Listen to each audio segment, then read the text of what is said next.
Second.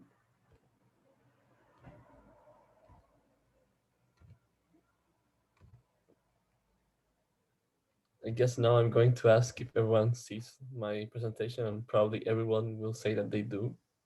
Um, I can't see it at the moment, but that might just be me because my Zoom is misbehaving today. Can anybody see, can everybody see Ignacio's presentation? yeah, in the chat they say that they do. Okay, So then my Zoom is just completely frozen because I don't have any chat messages either. Okay, yeah. off you Um, go. well, argumentative theory. This will be a class that will be. Sorry, it's my PowerPoint froze. Yeah, okay. So that I would like to begin by a disclaimer. Like most of what I will explain in this class will be based on argumentative theory of law, but I chose, and this is because of well, a biographical reason. I'm a student of law, but I also think that what I chose is useful because there's like a very strong there's a structural analogy between a trial, like a real trial in a court, and debate, because they have many points in common. Like both have a stance that has to be proved, parties that either oppose or propose it, a burden of proof, a judge that has to decide whether one one stance is correct or not. And I think that the main difference is really like the constraints that are put are given by rules that are mainly procedural, and secondly that well a trial has a direct impact on the world. Having said that, I feel justified um, in developing this class about argumentative theory. Furthermore, most of the authors I'm using are also used in argumentative theory overall, like for example Stephen Toulmin.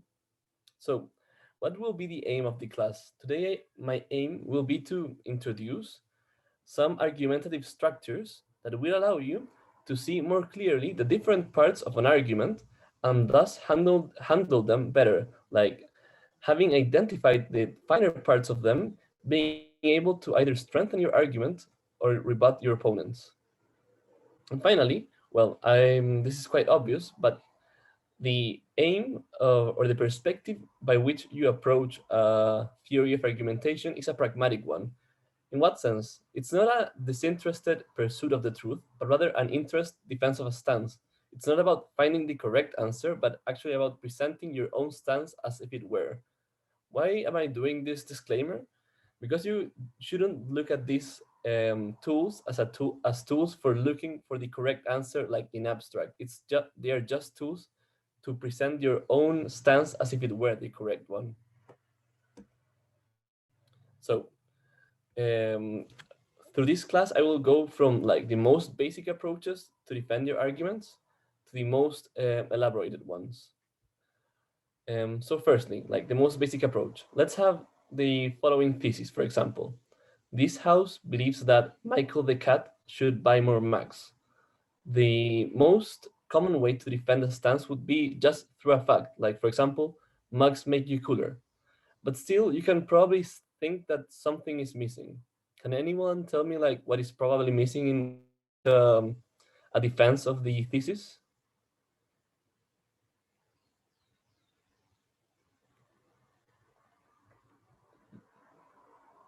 Is it enough to just state a fact to justify a stance? The reasoning is missing. Yes, thank you. Like a link between the fact and the conclusion you reached is missing. And this is most commonly spoken of as a link, like a link that connects a fact to a conclusion. Like for example, on the left side, we could have the following link, like Michael the cat should do everything he can to become more powerful. Mugs make you cooler. Michael the cat should buy more mugs. And we could also have this other justification on the right side that would be Michael the cat should do everything in his power to be cooler. Michael the cat should do everything in his power to be cooler. Mugs make you cooler. Michael the cat should buy more mugs. Can anyone tell me what's different between these two kinds of justification?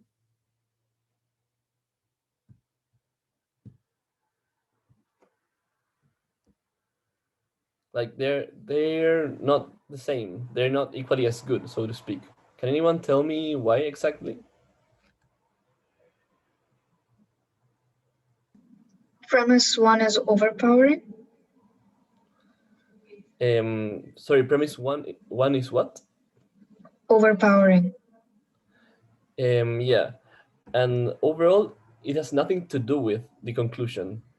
Like we have this whole argument, like there is no internal connection between the premises and the conclusion. Like what does it have to do with Max being cooler, that Michael the cat should do everything to become more powerful? Like what is the connection between being more powerful and Max making you cooler? And can anyone tell me what could be questioned about this other argument, the one on the right side?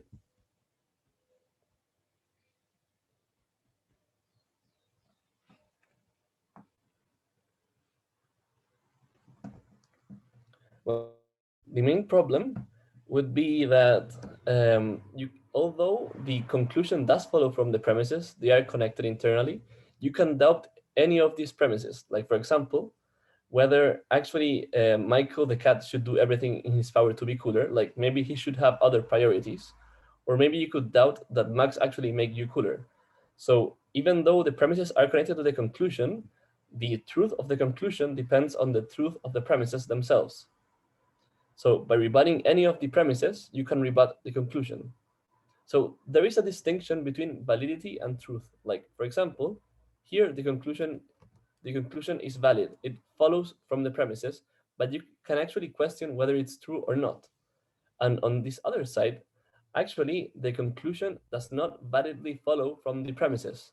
So you can have this distinction between validity, here this is valid, and truth. Like maybe this can be valid but not true. And also you can have arguments that are not valid, that the premises are not connected to the conclusion. So the more technical way to put this distinction would be the distinction between internal and external justification. Internal justification has to do with whether the conclusion follows from the premises, that is, with validity. And it always follows the same logical structure. If X, then Y, X, then Y. If I eat a book, I will die. Ignacio Peralta, me, ate a book. Ignacio Peralta will die. On the other hand, external justification has to do with whether the premises you choose are true.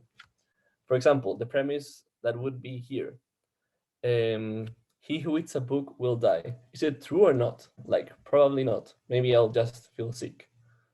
Am I being clear until now? Are there any questions?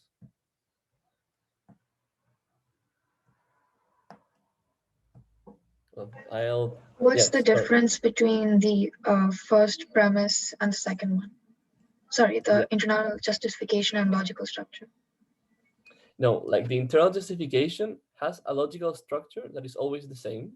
That is, if X then Y, X then Y. This would be, for example, um, like the example I put up before, hmm, like if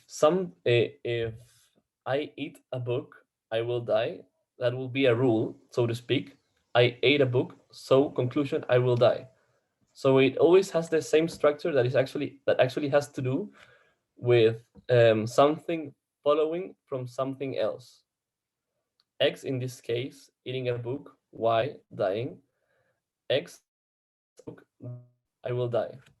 Um, and the external justification has to do, on the other hand, with whether the premises themselves are justified. Like, for example, with whether actually the rule is justified, or for example, with whether actually um, sorry, with whether I actually ate a book, for example, in that argument. Is it clear now? Yes. Thank you. Any other questions until now? Well, I take your silence as if there were no other questions. And well, in this case, um, like Michael Cat should do everything he can to become more powerful. Mugs make you cooler, and Michael the cat should buy more mugs. There is no internal justification. The the conclusion does not follow from the premises. On the other hand, Michael the cat should do everything in his power to be cooler. Mugs make you cooler. Michael the cat should buy more mugs. In this case, the conclusion does follow the premises, but you question whether mugs actually make you cooler, for example, or you can question whether Michael the cat should do everything in his power to be cooler. So you can doubt any of the premises, and if any of these premises is negated, then the conclusion will also fall. So what's the utility of the internal justification? First, you can denounce that the conclusion does not follow premises. Like, in the former case, the conclusion here does not follow from the premises. You can denounce have that flaw. And secondly, you can identify hidden premises. For example, in this case, that was based on my poor Latin American country with unstable institutions. So the thesis would be something like the new constitution will be illegitimate. Premise one, the new constitution has emerged from violence. Conclusion, the new constitution will be illegitimate. What would the implicit premise of this be? What would connect these 2 points?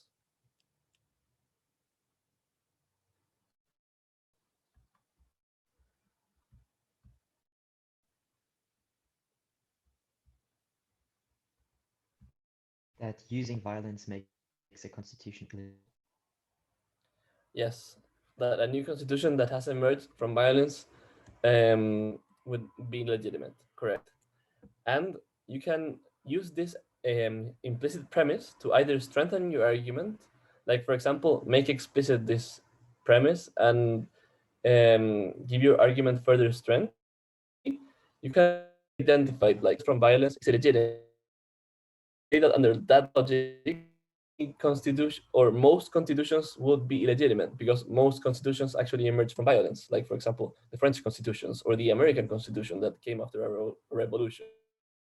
So you can identify these hidden premises and either make them explicit to strengthen your argument or just make them explicit to rebut the argument of your opponent by saying that their premise is flawed.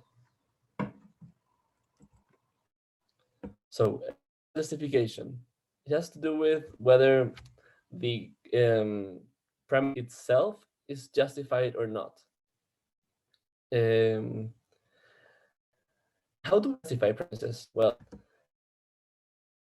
be the other arguments.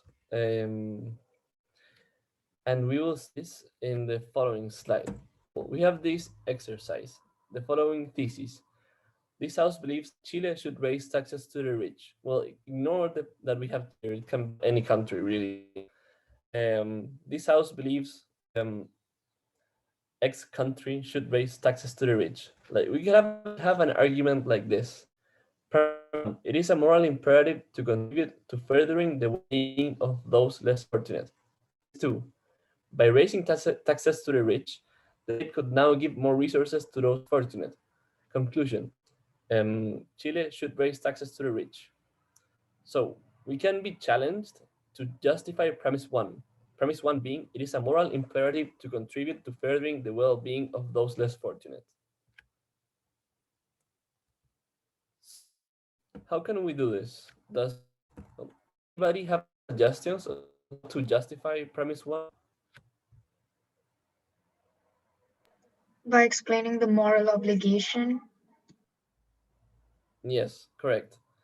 And in that sense, you can that the premise of one argument is the conclusion of another. For example, this was formerly. It is a moral imperative to contribute to furthering the well of those less fortunate. This would be the conclusion of this argument, which would be, it is a moral imperative to take action to maximize well-being by any means. The poorest, because of their life conditions, cannot access adequate levels of well-being. Conclusion. It is a moral imperative to contribute to furthering the well-being of those less fortunate. So now this premise is actually the conclusion of another argument, and you can integrate this into a new chain of inferences, which which looks as the following. Premise one: it is a moral imperative to take action to maximize well-being of people. Premise two: the poorest, because of their life conditions, cannot access adequate levels of well-being. Premise three: it is a moral imperative to contribute to furthering the well-being of those less fortunate. Premise four: by raising taxes on the rich, the state could now give more resources to those less fortunate. Conclusion: Chile should raise taxes to the rich. And you can do this again. Like, for example, let's take premise two. The poorest, because of their life conditions, cannot access adequate levels of well-being. Does anybody care to justify this premise?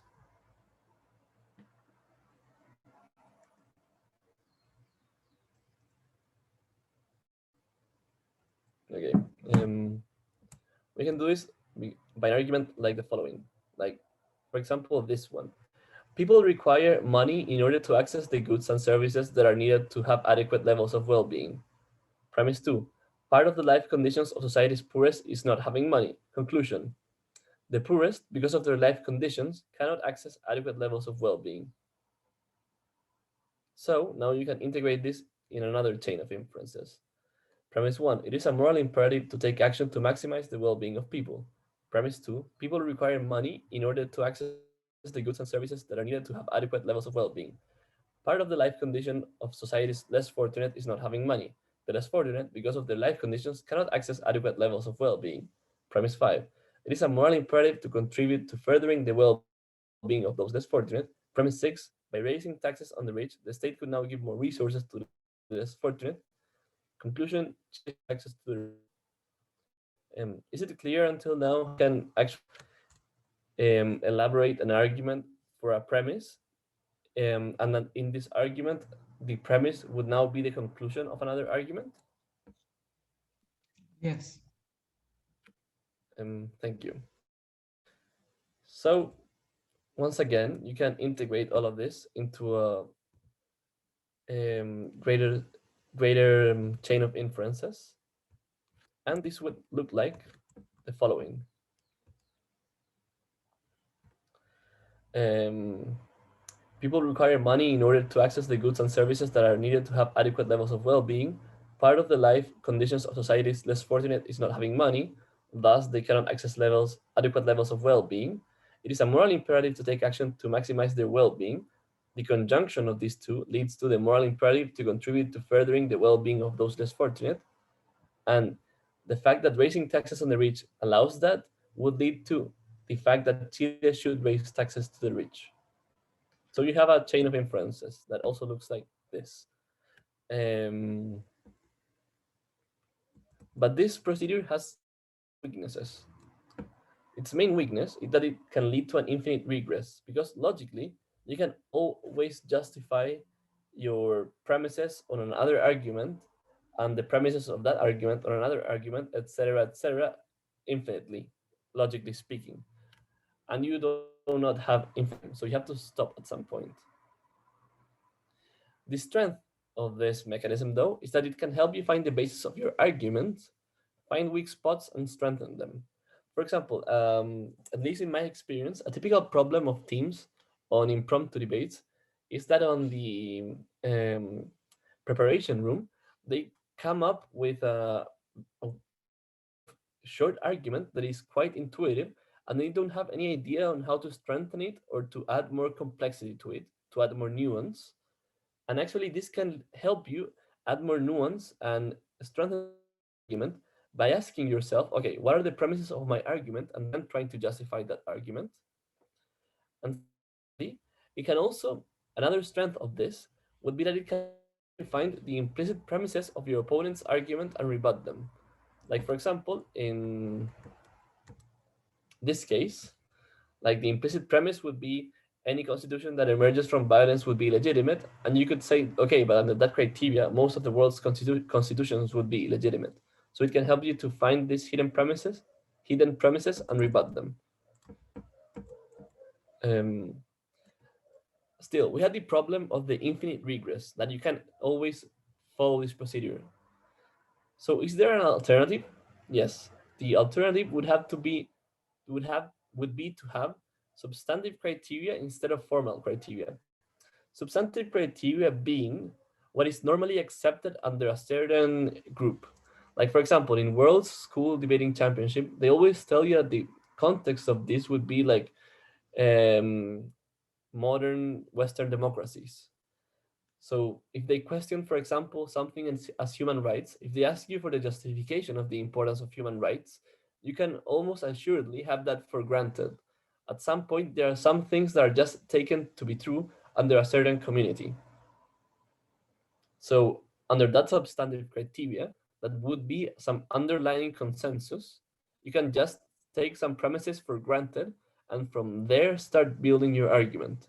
So you can question what the justification of your premises are, but at some point you will reach some premises which are just justified because of the context under which you are debating. Am I being understood until now?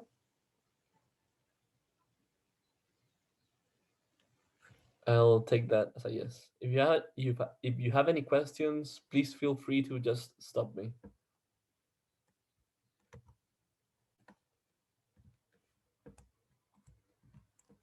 Yeah. Well, another method. This method, well, the former method of internal and external justification was of a Polish lawyer that was named Jerzy Robleski. The method I'm now going to teach is a method based on Neil McCormick. He's a Scottish law teacher. Well, his method has to do with the problem we enunciated before: how to justify the premises themselves, how to deal with the external justification by a criteria which is not just formal, which is not just logic, so to speak. It has to do with, as we shall see, consequences, coherence, and consistence. Well, but for now, we have the following motion. This House believes that private education should be abolished. I'm not so sure how big of a problem this is on your respective countries, but I'm guessing that most countries do have private education. So we have the following argument. Premise 1, inequality should be erased from society. Premise 2, private schools breed inequality as payment capacity determines the quality of the teaching. Conclusion, private education should be abolished because it breeds inequality. Let's take, for example, premise 1. And I want you to have a very naive approach to premise 1, to take it by itself, how it's actually written. It's not inequality. No, it's not arbitrary inequality should be erased. It's inequality, like all inequality should be erased from society. That is the premise. So I'd like you to criticize premise 1 according to its consequences.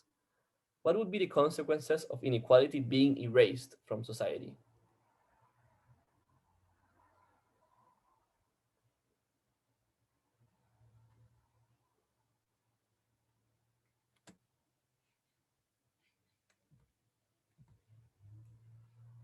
Um, Rosana Vignali in the chat wrote that it would be impossible to carry out.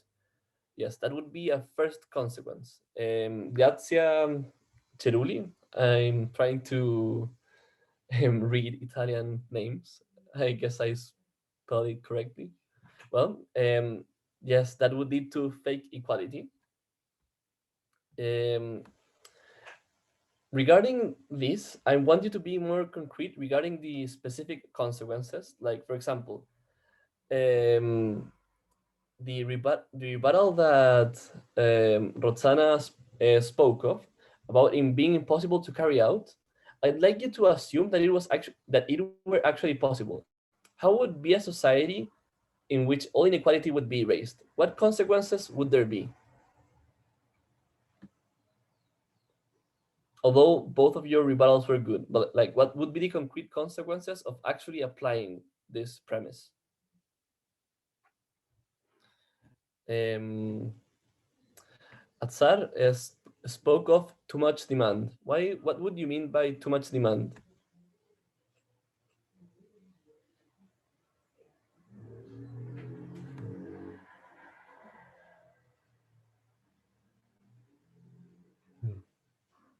Everybody could afford everything. Um, hmm. yes, that would probably be a problem because actually maybe things would become more scarce if everyone could afford everything. And yes, Grazia also spoke of giving to those who actually need it. That would be a problem also. Yes. Um, that would all be bad consequences of this premise. I'd like to add another consequence that would follow from this premise. Erasing all inequality would lead to a society that also erases variable kinds of differences. Like, for example, the difference between people that are smarter and people that are dumber, etc. By this, I'm not trying to project that I'm actually like a person that is completely against equality, but I'm just talking about the premise, how it's just right there. Like it would in the way it's put right there, it's not specific kinds of inequality. Like for example, arbitrary inequality. It's inequality in itself should be erased from society, and that would lead to erasing valuable differences from people. Another point that you have to evaluate regarding the premise, it's not only its consequences, but how its consequences fit to our values or principles.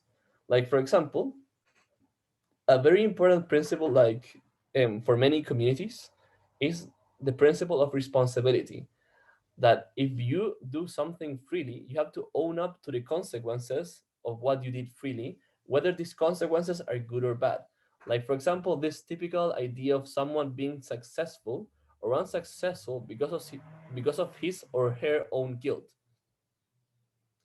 Erasing all inequality would go against the principle of responsibility, because under the principle of responsibility, there would be some kind of differences that would actually be deserved. And finally, a more concrete level would be social practices or institutions. Like, how does it fit to, for example, the idea that many institutions do have inequality that is justified? For example, some kind of wage differences that are actually justified on productivity. So, what I want you to retain from this is that you can actually evaluate the premises that are put forward by their consequences if they were applied. In this case, all inequality would be erased. With how it fits to our values or principles, we have the principle of responsibility. Erasing all inequality would not fit to that principle. And finally, how it fits to our social practices or institutions. We have institutions that actually do allow for a certain kind of inequality. Um, am I being clear until now?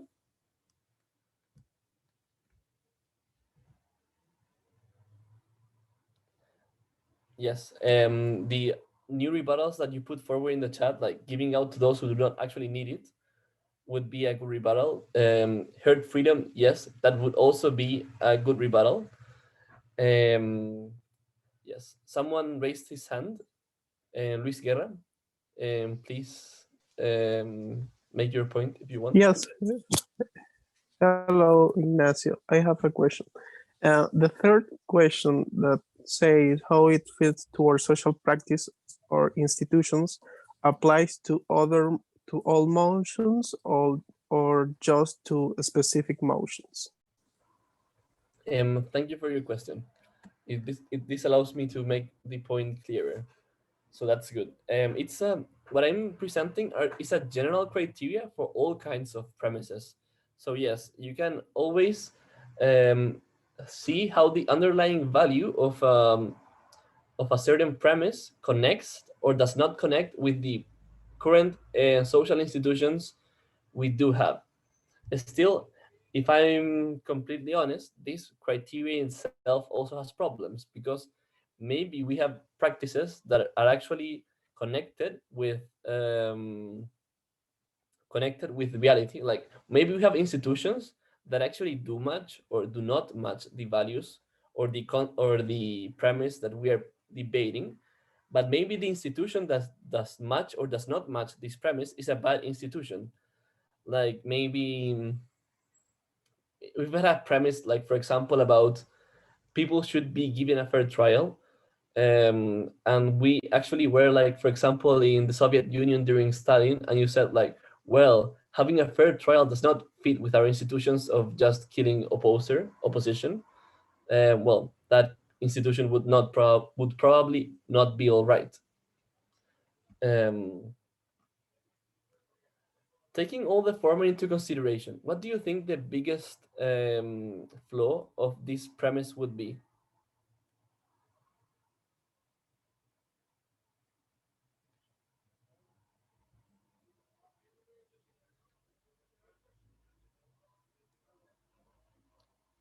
Why do you think that this premise leads to so much trouble?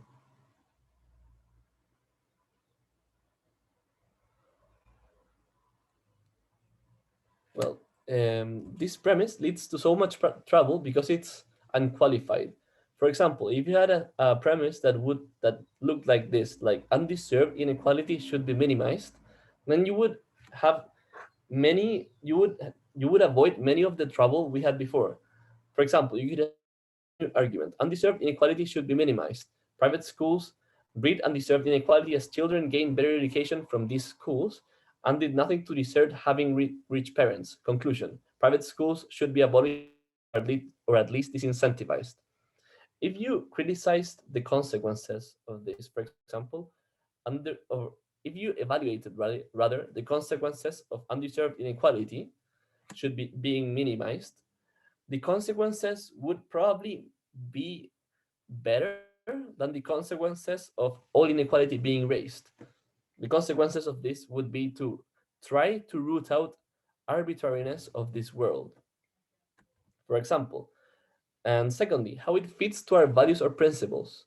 Well, it would fit more with our values or principles because actually our values or principles try to take care of arbitrary inequality by, for example, having really strict measures of wealth, for example. And how it fits to our social practices or institutions. Well, the same. Like we have many institutions which do actually try to avoid arbitrary outcomes or inequality.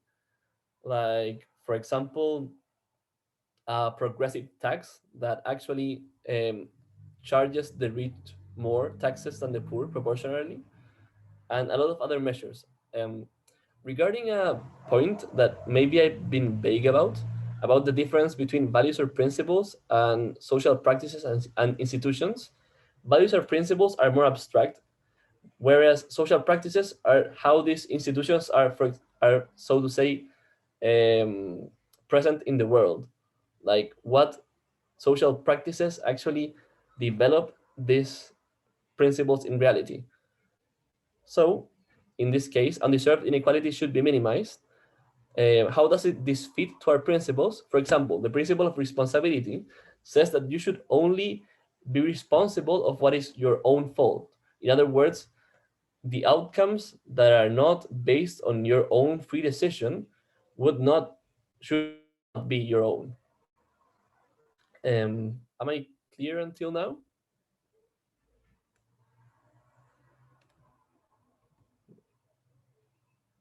Examples of social practices. Like, for example, undeserved inequality being minimized. This would be, for example, seen in institutions that are actually trying to take out to help poor families escape from, so to speak, the intergenerational trap they are in, because the children of less fortunate parents did nothing to deserve to being less fortunate, and thus the state tries to level out the field between them and the children of rich parents. This could be done giving them money, giving them, um, for example, I don't know, things to study with to help reduce this gap, and a lot of other things. Like there are many institutions that actually do incarnate this principle of undeserved inequality being minimized. For example, another case or undeserved, but let's speak of a more general principle like undeserved bad luck. Like many real institutions also take care of that. For example, people who lose their homes because of natural event, like for example a hurricane or um, an earthquake or whatever. Like those people will probably be helped by the state because they did nothing to deserve having their houses destroyed by these natural events, and thus the state will help them. But on the other hand, if people voluntarily lit fire and just burn them and they ask the state to give them housing, the state would probably be less willing to give them something because it was their own responsibility to have their house burned down. Is that clear, Luis?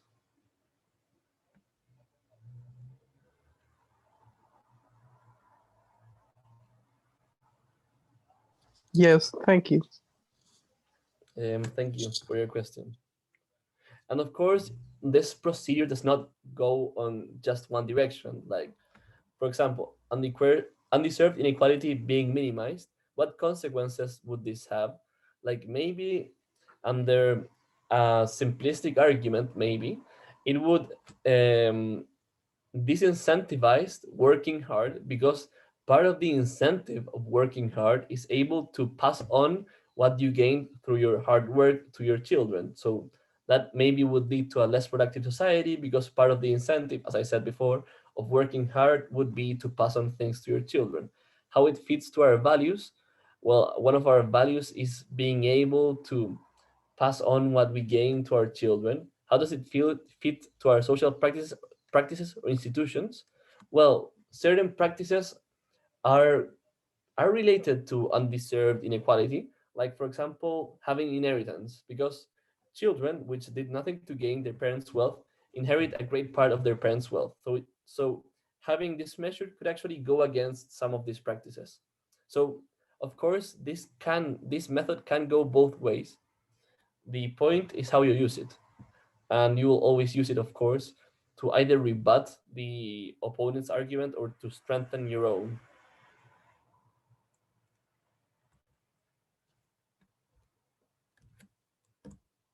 So now we'll go to a new scheme. I'm not meaning to, you're not meant to copy this scheme that is right here. I'll explain it as I go, but it's a general, it's an overview of what it is. So why should we learn this new scheme? Mainly because it is more complex, but in a good sense. It has greater explicative capacity, and it provides more information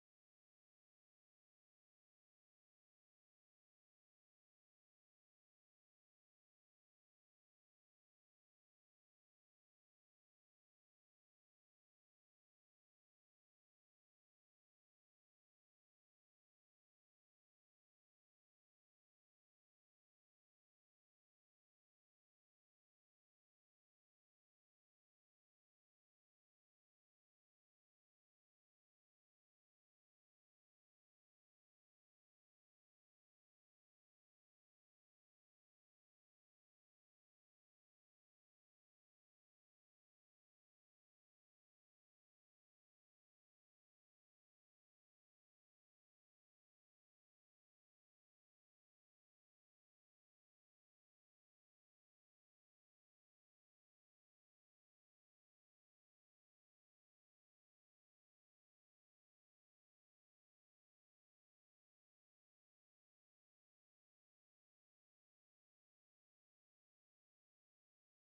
works. Sorry, my internet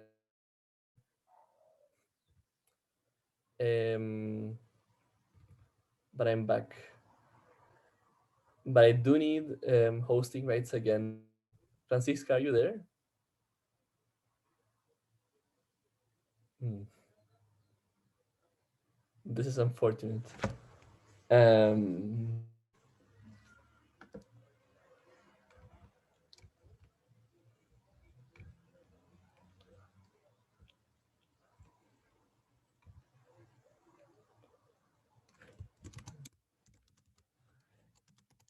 could you tell me in what part my internet fell?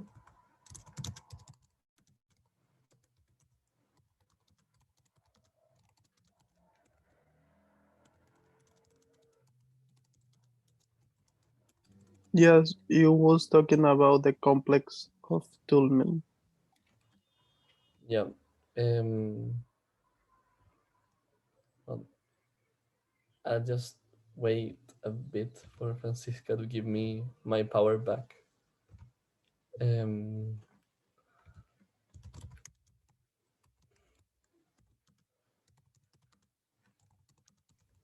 Hi, sorry, what happened, Ignacio? Did yeah, you? my internet fell, but I'm back. Could you make me co-host again to Sure, go back? yes. Sorry. Oh, Mm, I was just popped out for a second. I wasn't actually here at the moment. It's okay. Well, There I'm you sorry, go. people, for the technical difficulties. Um, yeah, but we're back. Okay. So the most basic form of Tullman's scheme would be very similar to the most basic form of the other scheme we presented. It would just go from some data to a conclusion. The data, for example, being John Cena should be president, and the data being John Cena is the smartest person in the US. So, but still, we have the same problem that we spoke of before. We don't have a link that connects the data to the claim. And in this case, the link would be quite obvious. It would be something like um, the US smartest person should be president. But the thing is that in the same in the same sense that we spoke of before, why should we believe the link? Why should we believe the claim? And the thing is that Tumin's point is that under certain context, some rules are taken to be true. And so we introduce the backing. Like, why should the US smartest person be president? Let's say that this rule were valid just because Donald Trump said so.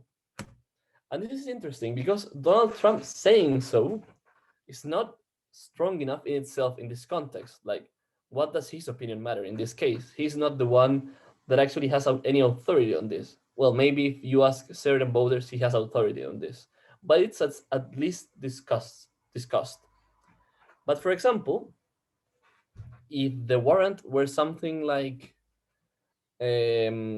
certain US military criminal is pardoned, or like, no, if the rule were something like all war criminals from Iraq should be pardoned, like, I don't know, X person is Iraq war criminal, he should be pardoned.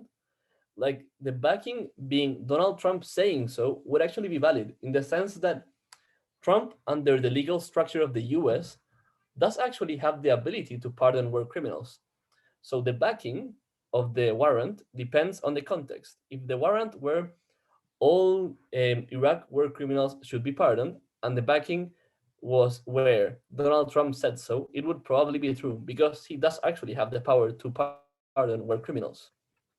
But in this case, if the warrant is the US smartest person should be president, Donald Trump saying so would be a backing of questionable quality.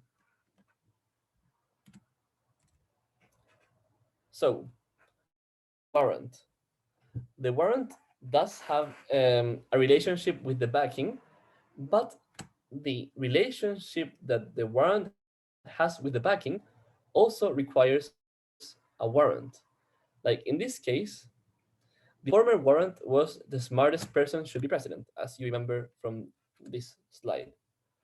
This has a warrant that was Donald Trump said that the smartest person in, sorry, the US should be president.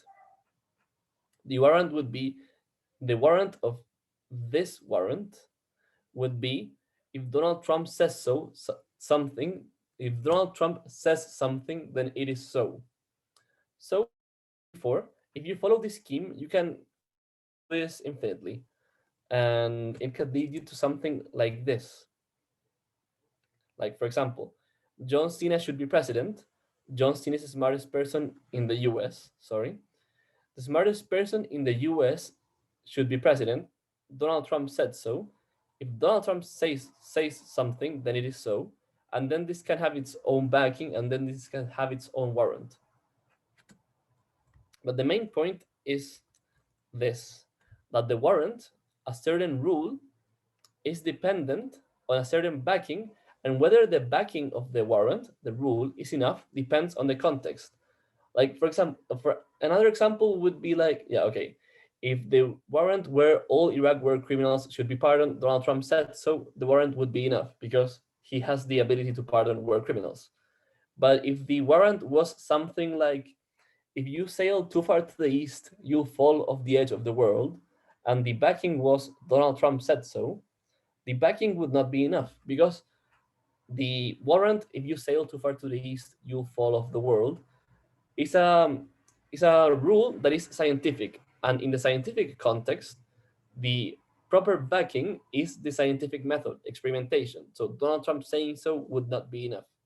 Another point that is important is that the warrant that has a backing, the connection is the same as that between the data and the claim. That is, a warrant can be the claim, the data can be the backing, and this in itself needs a warrant. And this can all be integrated in a larger inference chain that can, once again, go infinitely backward. But it's very important to remember what I spoke of before. That is, that actually at some point you have substantive agreement on certain points. Some things are taken to be true. Like, for example, if we had the argument about pardoning Iraq war criminals, like at some point Donald Trump has the capacity to just pardon war criminals because it's on the Constitution, that would be enough. Or if the premise was something like human rights matter, that would be enough. So some premises are taken to be true under certain contexts. Or, for example, under the logic of the Catholic Church, probably if something was said by, if we had a certain rule about something and the backing of that rule were Pope Francis said so, because of the principle of authority, that thing would probably be taken to be true. Catholic people can correct me if they hate Pope Francis and they think he's wrong in everything. So once again, we have this inference chain that looks something like this. Still, we have some new elements. What are these new elements? The reservation and the qualifier. What is the reservation? It's the reservation consists of the conditions under which the argument does not apply, like confounding factors that make the argument not apply, counterexamples which show that this is not correct, etc. And the other factor, the qualifier, is an element of the argument that actually assesses the argument's strength or the argument's reach. In what circumstances does it apply? Sorry for once again for putting Chile instead of the US. Maybe John Cena should be president of Chile and the US. I don't know. But okay, John Cena is the smartest person in the US. John Cena should be president. Warrant, the smartest person in the US should probably be president. Backing, Donald Trump said so. The qualifier would be probably. It limits the strength or the applicability of the argument. Like, John Cena should probably be the smartest, should probably be the president of the US because the smartest person in the US should probably be president. In other words, there is a limitation to the strength of the argument, and this relates to the conditions under which the argument does not apply. Like, the smartest person in the US should be president unless he or she is wholly evil. And for example, if we had footage of John Cena doing something terrible, maybe he should not be president because he is wholly evil. One last point about the data. The data, for example, being John Cena is the smartest person in the US, as you can see in this argument, the data that would be the starting point can in itself be the conclusion of another argument. Like, for example, John Cena is the smartest person in the US. John Cena had the highest score in the super duper intelligence test in the US. And the warrant, he or she who scores the highest is the smartest. So, in other words, the data can be the conclusion of another argument, once again. But still, some things can't be taken for granted as being true. So, At some point, your argument will just at some point your argument will be sustained because the premises will just be taken to be true. So what's the utility of this? First, you can see whether the parts are connected or not, whether there is actually a warrant that connects the data and the claim, that connects the conclusion to the fact that is taken to justify the conclusion. Secondly, you can denounce that the data is fake or not. You can say, okay, your argument is being based on the fact that John Cena is the smartest person in the US, but he's not. So you can just identify on which data the argument depends on and just rebut the data. Furthermore, you can question the warrant's backing. See if the warrant is actually justified. Like in the former example, does Donald Trump saying so make it true? Probably not. But under other contexts, Donald Trump saying so would actually make it true. Furthermore, the qualifier I spoke of just before.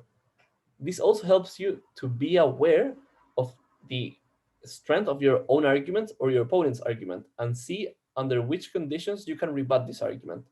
And finally, the reservation. This is useful when you're putting your own argument forward in order to be aware of the reservation of your argument, under which cases it does not apply. But of course, you should not speak of the reservation of your own argument. You should not help your opponent.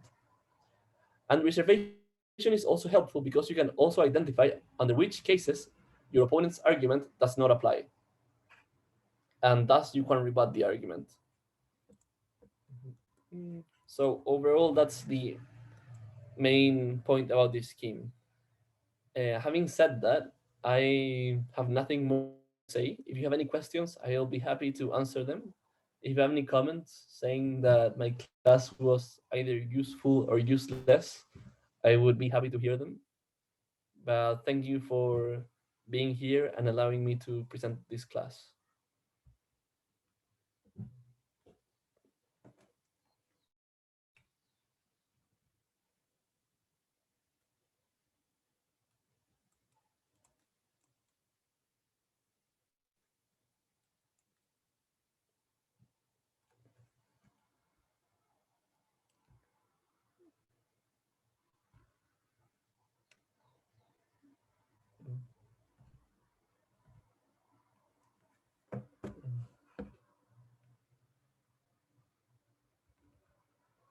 Yeah, I'll send my email.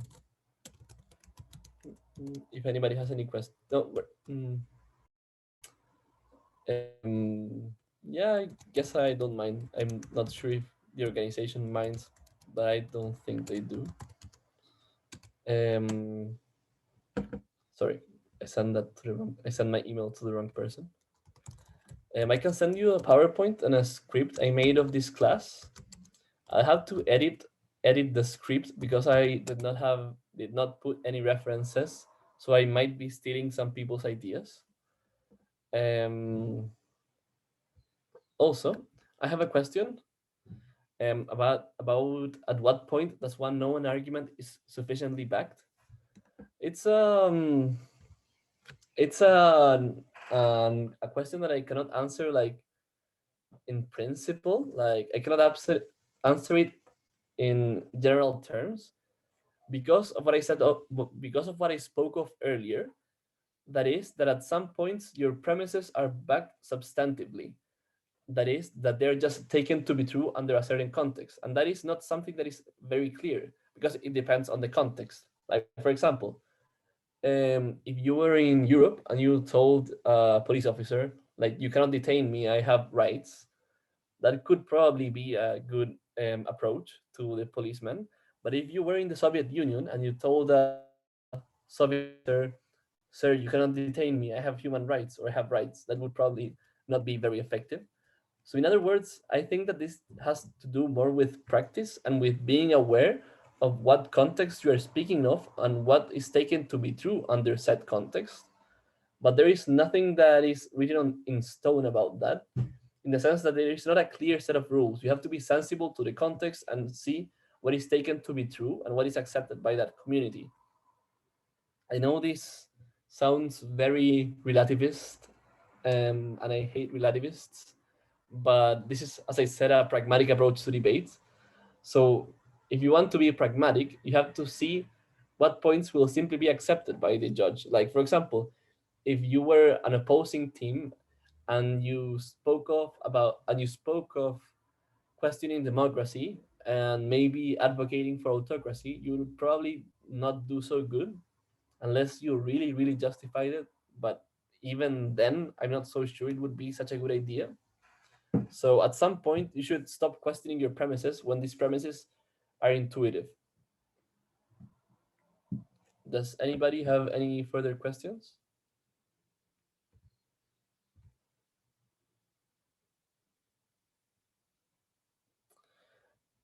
About books, videos, training programs, and series that I would recommend for research into argumentation? Well, I think that a very instructive book would be The Uses of Argumentation by Stephen Toulmin. I wouldn't read every chapter. I would mainly read the chapter about, well, he speaks of the structure of argumentation. That's the chapter I mainly based myself on, but still reading the whole book could probably be good. Um, there is an author that is named Irving Copy. I don't know his name. Sorry, I read it in the chat. He has a book about argumentation that is very recommended. Um, but aside from that, I'm not so sure what videos or training programs I could recommend you.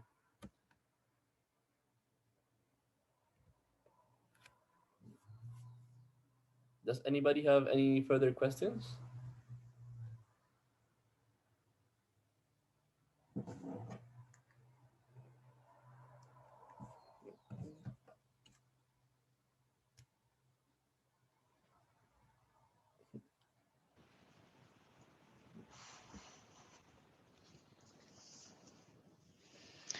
There are no questions in the chat as far as I can see. Last chance, everybody.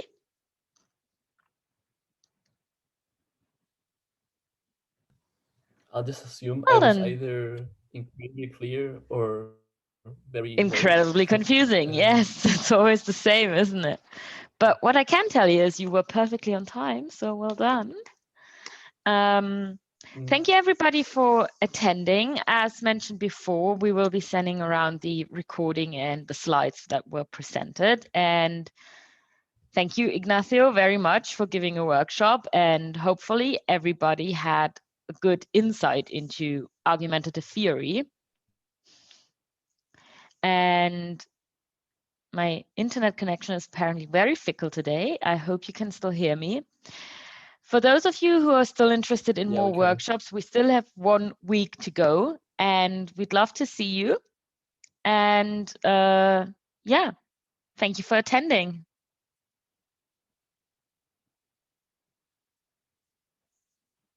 Goodbye.